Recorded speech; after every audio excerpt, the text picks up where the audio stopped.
कुछ ऐसे स्टॉक्स जहां पर ओपन इंटरेस्ट के बढ़त के साथ आज खरीदारी हुई है, जिसमें बैंकिंग प्रोमिनेंट है और वही आज डेरिवेटिव मार्केट में भी रिफ्लेक्ट हो रहा है। बहुत शुक्रिया वीरेंद्र, एफएनओ के आंकड़े समझाने के लिए। इंडिया बुल रियल एस्टेट अब 3.5% की स्ट्रॉन्ग गेंस के साथ कामकाज कर रहा है, लेकिन क्रेडिट पॉलिसी का ही इंपैक्ट है, उसी पे बात कर लेते हैं। और आज सबसे बड़ा इवेंट जो बीता वो था क्रेडिट पॉलिसी। महंगाई बढ़ने के खतरे को देखते हुए आरबीआई ने अपनी क्रेडिट पॉलिसी में ब्याज दरों में कोई बदलाव नहीं किया। रघुराम राजन का कहना है कि रेट कट से खाने पीने की चीजों के दाम बढ़ सकते हैं, हालांकि पॉलिसी का ऐलान करते हुए आगे जब हालात सुधरेंगे तो रेट कटौती की जाएगी। आरबीआई का यह भी कहना है कि बाजार में आगे चलकर अगर डॉलर की कमी होती है तो रिजर्व बैंक डॉलर की सप्लाई करेगा।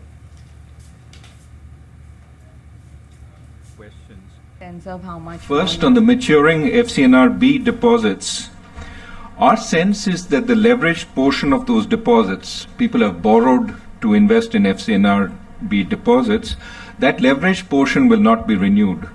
Therefore, there could be outflows possibly of the order of $20 billion or so.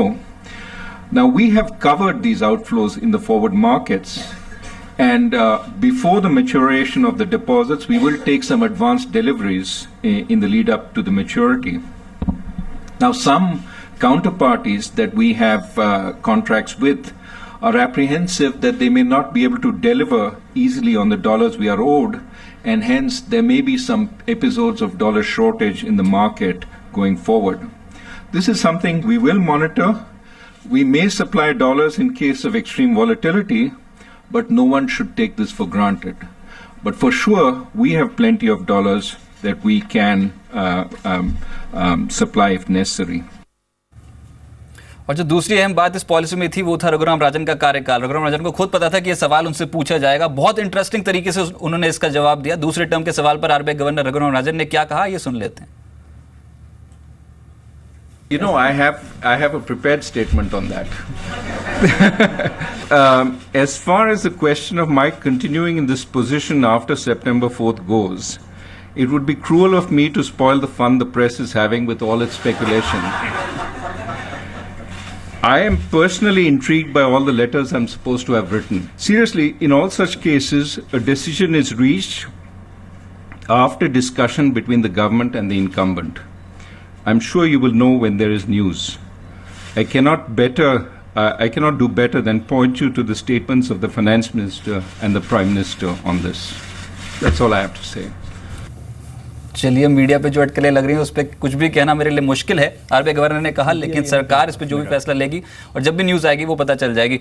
मेरे साथ संदीप मेरे सहयोगी मेरे साथ अब जुड़े हैं। संदीप, क्रेडिट पॉलिसी का इंपैक्ट जोरदार मार्केट्स पे देखने को मिल रहा है। काउंटर स्पेसिफिक अप्रोच कहां पर स्ट्रांग हुई है?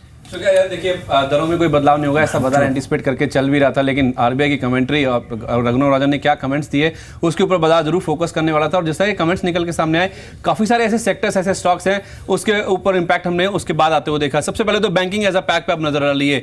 एनपीए का मुद्दा हावी रहा। उन्होंने कहा कि एनपीए खत्म करने के लिए सरकार के साथ वो मिलकर कामकाज कर रहे हैं और बैंकों की जो बैलेंस शीट है उसको उसमें इंप्रूवमेंट लाने के लिए भी कोई भी वो कोशिश है उसको नाकाम नहीं छोड़ेंगे। तो उस लिहाज से ऐसे बैंक जिनकी एनपीए की दिक्कतें काफी ज्यादा हैं, इनफैक्ट पूरे बैंकिंग पैक को आप देखिए, के बैंक की बात कीजिए, आईसीआईसी बैंक, दिग्गज एसबीआई की बात कीजिए, उनमें इन खबरों के चलते आप देखिए जो कमेंट्री आई आरबीआई गवर्नर की, उसके बाद जबरदस्त तेजी आज volume based buying interest in counters में देखने को मिल रहा है। इसके अलावा अगर जहां पे कुछ तेजी का रुझान देखने को मिला है तो मानसून को लेकर कोई मुद्दा हावी था। माना जा रहा है कि अच्छा मानसून अगर रहता है तो ग्रामीण मांग में एक इंप्रूवमेंट देखने को मिल सकती है। तो मुथूट फाइनेंस, मन्नापुरम, उज्जीवन फाइनेंस, जिनका ग्रामीण इलाकों से कारोबार काफी ज्यादा बड़ा रहता है, उनमें देखिए काफी अच्छी तेजी देखने को मिली। इसके अलावा एवरेज इंडस्ट्रीज, सुप्रीम इंडस्ट्रीज, इनकी भी रूरल इनकम काफी ज्यादा होती है, तो उसका इंपैक्ट साफ तौर पे आज देखने को मिल रहा है। लेकिन अगर आप मानसून की बात करते हैं, रूरल इंडिया की बात करते हैं, तो जाहिर सी बात है एफएमसीजी की बात आपको करनी होगी। तो एफएमसीजी की मांग में भी इजाफा देखने को मिलेगा। इसी एंटीसिपेशन में पूरे सेक्टर में आज देखिए आज बाइंग इंटरेस्ट देखने को मिल रहा है। HUL, Godrej consumer, Jyoti labs, Dabur, Emami,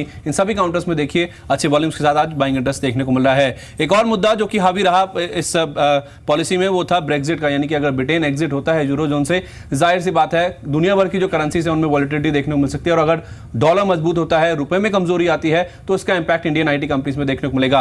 mid cap IT as a pack में देखिए जबरदस्त खरीदारी देखने को मिली है, इसी एंटीसिपेशन में कि अगर रुपए कमजोर होता है तो इनकी आय में शायद एक बढ़त देखने को मिल सकती है। तो नो डाउट कोई दरों में बदलाव बड़ा नहीं किया गया है, लेकिन जैसा कि कमेंट्री थी उसका कई सारे सेक्टर्स पे, कई सारे स्टॉक्स के ऊपर हमने देखा पॉजिटिव इंपैक्ट आज के दिन में देखने को मिला। चलिए, बहुत स्ट्रॉन्ग इंपैक्ट इम्पैक्ट आज स्टॉक प्राइसेस पे देखने को मिल रहा है। लेकिन आपने इस चर्चा में एक मानसून की भी बात की, उस पर भी मैं अपडेट दे दूं कि मानसून के केरल पहुंचने में 1 से 2 दिन की देरी और हो सकती है।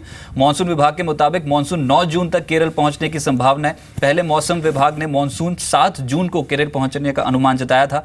मौसम विभाग का मानना है कि बंगाल की खाड़ी के ऊपर मानसून काफी मजबूती के साथ आगे बढ़ रहा है और 1 से 2 दिन में केरल के तटीय इलाकों में पहुंचने का अनुमान है। आईएमडी के मुताबिक आज और कल उत्तर पूर्व और दक्षिण भारत में भारी बारिश होने की संभावना है। मौसम विभाग ने अपने ताजा अनुमान में इस साल सामान्य से 106% बारिश का अनुमान जताया।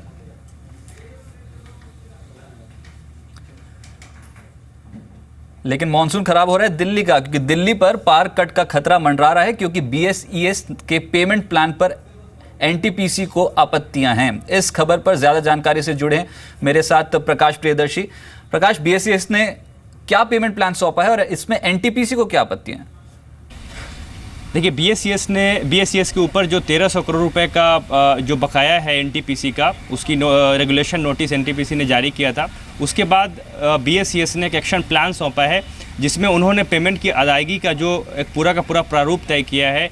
उसमें जो निकलकर चीज़ें आ रही हैं उसमें तकरीबन सितंबर तक बीएसईएस जो है तकरीबन 550-600 करोड़ रुपए के आसपास ही पेमेंट कर पाएगी, जो आउटस्टैंडिंग 1300 करोड़ रुपीज़ हैं। तो इसका मतलब है कि 700 करोड़ के आसपास का बकाया अब भी रह जाएगा। तो ऐसे में सितंबर के बाद दिक्कतें और बढ़ सकती है, क्योंकि एनटीपीसी का कहना है कि जिस तरीके से पीक सीज़न है, उस पीक सीज़न में बीएसईएस का कहना है कि उसे 800-900 करोड़ रुपए का रेवेन्यू मिलेगा।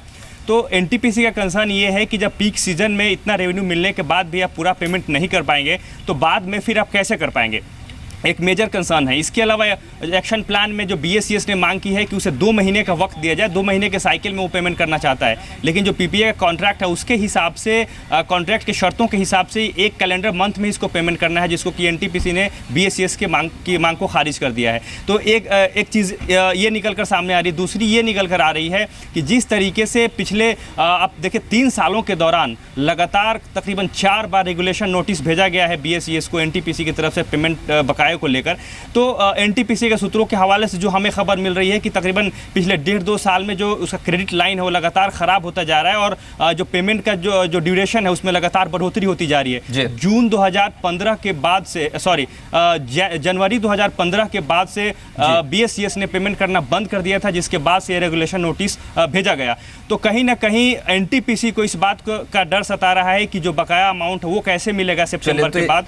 राइट, इस पे आपसे और भी अपडेट देते रहेंगे। लेकिन फिलहाल ये बड़ी खबर जो है वो बीएसईएस के संदर्भ में निकल के आई है और एनटीपीसी को कहीं ना कहीं यहाँ पर मुश्किलें हो सकता है कि बढ़ती हुई नजर आए। लेकिन क्योंकि हम कंजम्पशन स्टोरी की बात कर रहे हैं और इनफैक्ट कुछ रिटर्न्स की बात कर रहे हैं मार्केट पे, सबसे पहले आज एक स्टॉक आपको बताया गया था जी बिजनेस की ओर से, उसका अपडेट लेते हैं और वो है अडवाणी होटल्स का।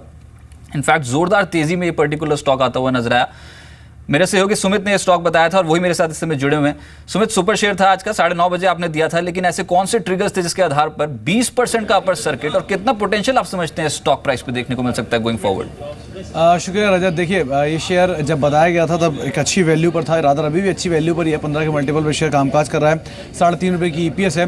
कंपनी के नंबर्स में एक अच्छा मूव आता हुआ दिखाई पड़ा है, मुनाफा दोगुना हुआ है पिछली तिमाही के अंदर। और रादर अगर ऑपरेटिंग फ्रंट की बात करें तो वहाँ पर भी 55% के आसपास की बढ़त देखने को मिली है, क्योंकि पिछले सीजन में इतना इम्पैक्ट नहीं आया। ये सीजन ज़्यादा बेहतर सीजन होता है होटल कंपनियों के लिए, तो इसका इम्पैक्ट अगले क्वार्टर यानी Q1 FY17 में ज़्यादा आता हुआ दिखाई पड़ेगा और एक अच्छे मूव की उम्मीद लगाई जा सकती है अगले क्वार्टर के नंबर्स के लिहाज से भी।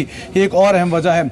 दूसरा, पिछले 1 साल में अगर आप इंटरेस्ट कॉस्ट को देखें तो लगभग हाफ से भी कम हो चुकी है। करीब 3 करोड़ रुपए इंटरेस्ट कॉस्ट होती थी, वो 1 करोड़ रुपए की रेंज में आ चुकी है। तो इंटरेस्ट कॉस्ट का हाफ होना भी कंपनी के मार्जिन्स को और इंटैक्ट करता है। सादिफ की एक रिपोर्ट को रेफर किया गया, उनका ये मानना है कि जैसा कंपनी के नंबर्स हैं, जैसा ये कंपनी ग्रोथ प्रॉस्पेक्ट दिखाई पड़ रहे हैं, इसके आधार पर आने वाले समय में हो सकता है 75 रुपये तक की चाल भी ये शेयर आते हुए दिखाई पड़े। चलिए, तो स्ट्रॉन्ग मोमेंटम में और अब तो सर्किट लग गया, तो कहीं ना कहीं बाइंग इंटरेस्ट साफ तौर पे। और जो रिपोर्ट आई जिसके ग्राउंड्स पे स्टॉक चुना गया उसमें तो 75 के लक्ष्य के लिए खरीदारी करने की सलाह दी गई है। बहुत शुक्रिया सुमित, ये स्टॉक दर्शकों तक पहुंचाने के लिए। 20% अपर सर्किट पे आज का सुपर शेयर सुबह 9:30 बजे रोज आपको बताया जाता है कि ऐसा स्टॉक जहां पर आप बाइंग कर सकते हैं और तगड़े मोमेंटम में वो स्टॉक आ सकता है। लेकिन इंडियन कंजम्पशन स्टोरीज के बारे में बात कर रहा था, बड़े पैमाने पर HNIs और बड़े निवेशक जो हैं, मार्केट गुरुज जो हैं, वो खरीदारी कर रहे हैं और सिर्फ इंडियन कंजम्पशन स्टोरी के बलबूते। कुछ ऐसे रिटर्न्स, कुछ ऐसे ही आपको स्टॉक्स बताते हैं जो इस समय मार्केट गुरूज की लिस्ट पे हैं। सबसे पहले एस्कॉर्ट्स, राकेश झुंझुनवाला की पसंद। इनमें उनका जो कुल निवेश है वो 173 करोड़ का, यानी कि कुल इक्विटी का 2.2% हिस्सा वो होल्ड करते हैं। एस्कॉर्ट्स आपको पता है पिछले कुछ दिनों में स्ट्रांगली रिटर्न्स देके गया है। डिश टीवी हमारी ग्रुप समूह की कंपनी अजीम प्रेम जी के रडार पर 92.64 करोड़ का कुल निवेश उन्होंने इस कंपनी में किया है, 4.7% यानी कि कुल इक्विटी का। साथ साथ अजीम प्रेम जी मैरिको पे भरोसा रखते हैं, 20% कुल इक्विटी का हिस्सा जो है उनके पोर्टफोलियो में मैरिको का, यानी कि 395 करोड़ का कुल निवेश। जुबलेंट फूड्स एक और इसी सेक्टर से जुड़ी कंपनी, 7.37% कुल इक्विटी अजीम प्रेम जी के पास है, कंसिडरेबल इन्वेस्टमेंट की है। राधाकृष्ण दमानी, बाजार का बड़ा नाम, 43% इक्विटी एस्कॉर्ट्स की, यानी कि 663 करोड़ का कुल निवेश इस पर्टिकुलर कंपनी में। तो समझ सकते हैं कि एस्कॉर्ट्स कितना बुलिश आने वाले समय के लिए इन्वेस्टमेंट थीम है। असाही इंडिया, निमेश शाह की पसंद, कुल निवेश 219 करोड़, लगभग 40% कुल इक्विटी। सोना कोयो एक और पिक जो निमेश शाह के रडार पर है, 40 करोड़ का निवेश किया उन्होंने, 7.3% कुल इक्विटी का हिस्सा। यानी कि ये कुछ ऐसे स्टॉक्स जो इंडियन कंजम्पशन थीम के बलबूते इन सभी मार्केट गुरुज ने चुने और जहां पर आने वाले समय के लिए आप रिटर्न्स काफी स्ट्रांग एक्सपेक्ट कर सकते हैं। चलिए फिलहाल 8280 के लेवल पे निफ्टी